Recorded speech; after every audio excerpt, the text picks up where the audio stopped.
Previously on the Seventh Valkyrie, Cyrus discovers the Lifelab, whose spry, middle-aged leader Misty shows Cyrus a different perspective on the wild. How does this change things for our often battered about Valgardian? Find out next on the Seventh Valkyrie. Before heading back to the glade for lunch. Once there, I lost track of time again, chatting with Misty over the rice and vegetable bowls with homemade sauces and pickles. She was just one of those people who knew so much.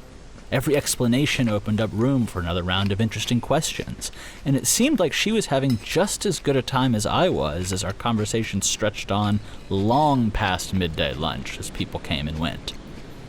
But finally, she did stand up. Well, I don't know how long you're going to be here, Cyrus, but we can use a person like you down at the Lifelab. More hands are a great thing, your sense is accurate, and you've got a love for nature that's contagious, even with me. What do you say? I was stunned. Yes, Cyrus, that is how the Ailish toad catches flies. I'm glad you picked up on that lesson. I closed my wide-open mouth, and she laughed. I'll let you get a second to think on it. I know you've got some sort of down-low business, mysterious backstory. Happens all the time, so open offer, no worries. She patted me on the shoulder and started to head off, which finally broke me out of my stupor. In my stumbling, bumbling attempt to respond, she halfway turned back. Hey, wait, thank you. I really would like to. I'm not really in charge of where I go next, and I'm not exactly sure what that means in terms of how I can commit to helping out, but I want to, and I'll be there, as much as I can. Are you still going out this afternoon to go check the water quality at the springs? She looked me over for a moment, and then turned again, tossing the answer over her shoulder. Yeah, but you should get some rest in the meantime. Be down at the lab once your shadow is longer than you are tall. We'll see you then. And that was it. I returned to my meal with a goofy grin on my face, snacking on the last few nuts and seeds with a spoonful of stray rice and sauce. Well, look at you making friends everywhere. And finding little hobbies, too. I mean, how could you not be interested? What they're doing here is so cool. I got to. It's just amazing. Hey, I get you. I know. It's just, well, remember we're leaving soon. You could be forgiven for choosing to stay a little more to yourself rather than making more friends again. You don't have to remind me. But Misty was saying that there are people doing stuff like this all around the world. Maybe the other people May sends us to will have people doing things like this that we could find something to do? I don't know. Why don't you ask her yourself? I will. Eventually.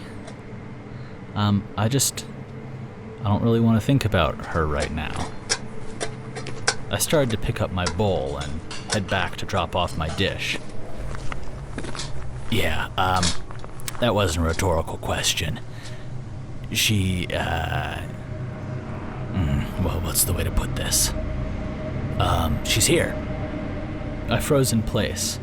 I had been so caught up in thinking about Misty's offer that I hadn't even noticed a steady, deep green presence emerging from the edge of the coastal forest. May melted from the woods. I watched over my shoulder, still frozen as she scanned the clearing, spotted me, and then began to make her way over. She was dressed in more modest traveling clothes compared to the elegant flowing silks that she wore in the pit, but it was still definitely May.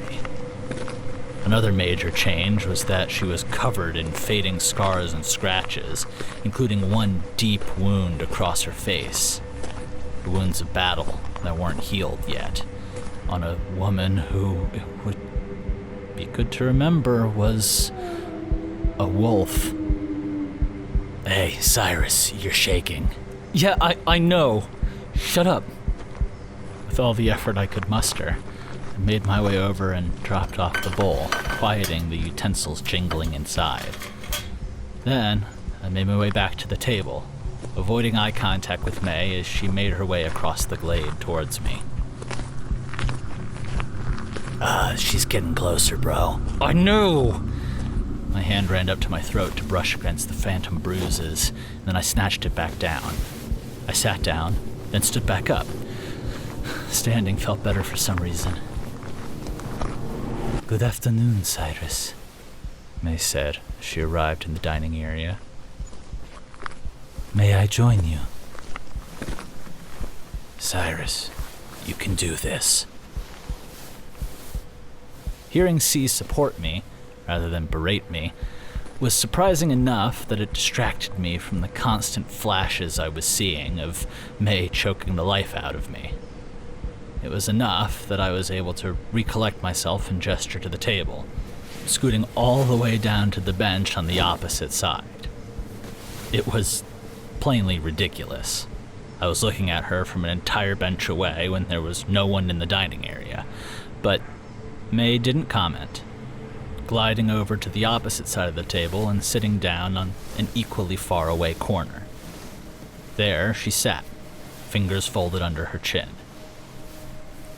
For a moment, there was silence, and when she breathed in to speak, I couldn't help but flinch. She got a sad look on her face then. You are afraid of me, child. It wasn't a question, but I nodded anyway.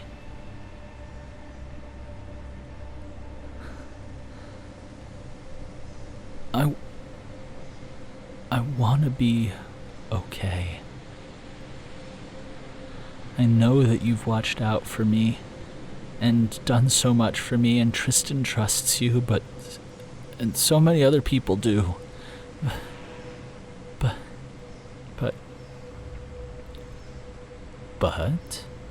she asked. But I can still see you choking me. I keep having these little flickers of remembering it over and over and over again. It feels, I would say, helpless, but it's more degrading and small than that, and I don't even have the words in any language to speak them to you, and I wish I did, because I usually have just the perfect... May nodded, and then there was a pause where I waited for her to speak, but she didn't say anything. Eventually, she opened her mouth again. Child, I can tell you have more on your mind. Let it out. No, it's okay. I don't want to say anything that could get us in trouble, or I don't know who could hear us, or... Cyrus. She scooted halfway along the length of the table, stopping where she was closer to me and we could hear each other, but she was still just out of reach. You need to say what you're going to say, and I would rather hear it from you now, rather than watch you struggle to contain it while we go around in circles. It is much better if you communicate. I was silent, still totally overwhelmed by emotions, but when I looked back up at her, she nodded and opened a palm, gesturing as if the table was mine, and she was ready to listen. Suddenly, that made it all start to click.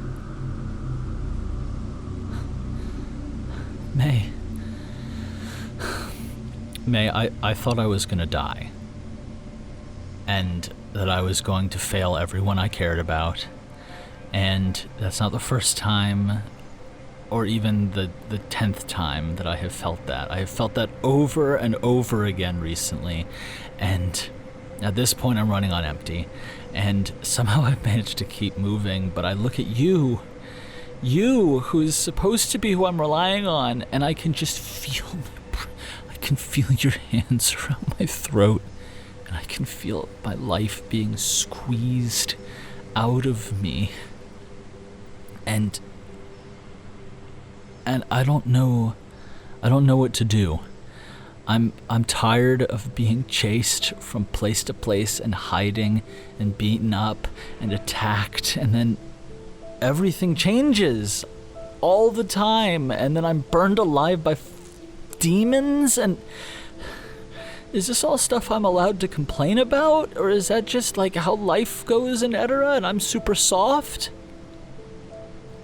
My child, you have lived through an exceptionally stressful few weeks. No one would deny you the right to be upset. Okay, thank you. I don't know who BC is, or why she sometimes slips out of reality, but I know she's scary, and I know that she has something to do with the Machine King. And then there's the Machine King, who sounds like just the worst thing ever, and he's hanging out in Reen, and everyone's afraid of him, and obviously I am too, if you guys are, but I don't even have any context about what to even start doing about that. And then there's Straina now, who I think might be she might be my spiritually connected little sister or something, and I'm the last Valgardian too. I don't know if I mentioned that part, and I can't remember anything about it, and I have a voice in my head who's like a real jerk sometimes, but also sometimes kind of supportive, so I don't really know how I feel about him. Thanks, bud. And I've got a demon chasing me. Did I tell you about is any of that new? Have I told you? Am I repeating myself? You have told me about some of this, child, but that's not important. Okay. Yeah, good. I don't know. I would hate to have forgotten anything. I'm sorry if I was repeating myself, but May, now the one place I have gotten to know people who aren't trying to kill me is now under attack from the Machine King and the Ederans, who I know they are definitely trying to kill me because of the last good person who I met. And then on top of that, the last memory I have of consciousness is being choked while you were looking at me and apologizing, but choking me. Does that...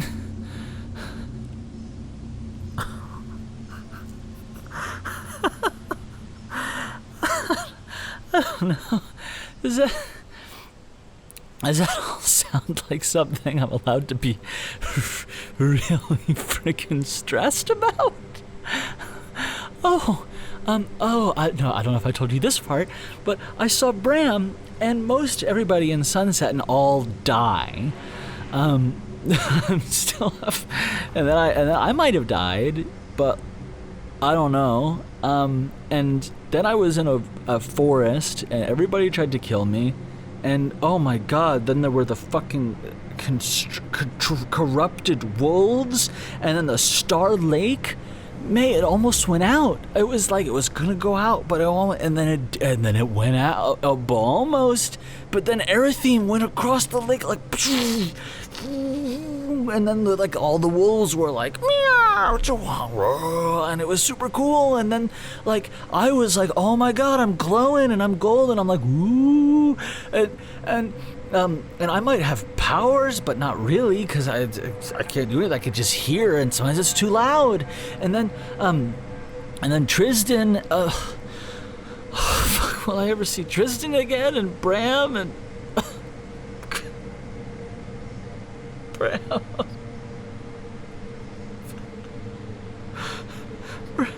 Bram, I'm sorry. I couldn't. Bram. What? Bram was the kindest person to me. He just picked me up and helped me because he thought it was the right thing to do. Why'd he have to die? He was a good person. He didn't deserve it. What?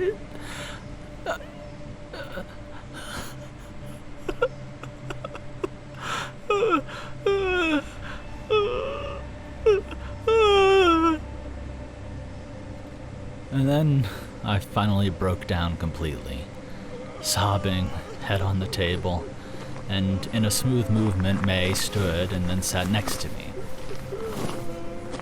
where she held my arm in hers, murmuring kind sounds while I cried and cried and cried. I felt scared feeling her, and then relieved, and then all of that just made me cry harder, until May began to hum in a low, complimentary, supporting tone beneath my sobbing, bringing a wave of steadiness underneath every wave of sadness as it all came out.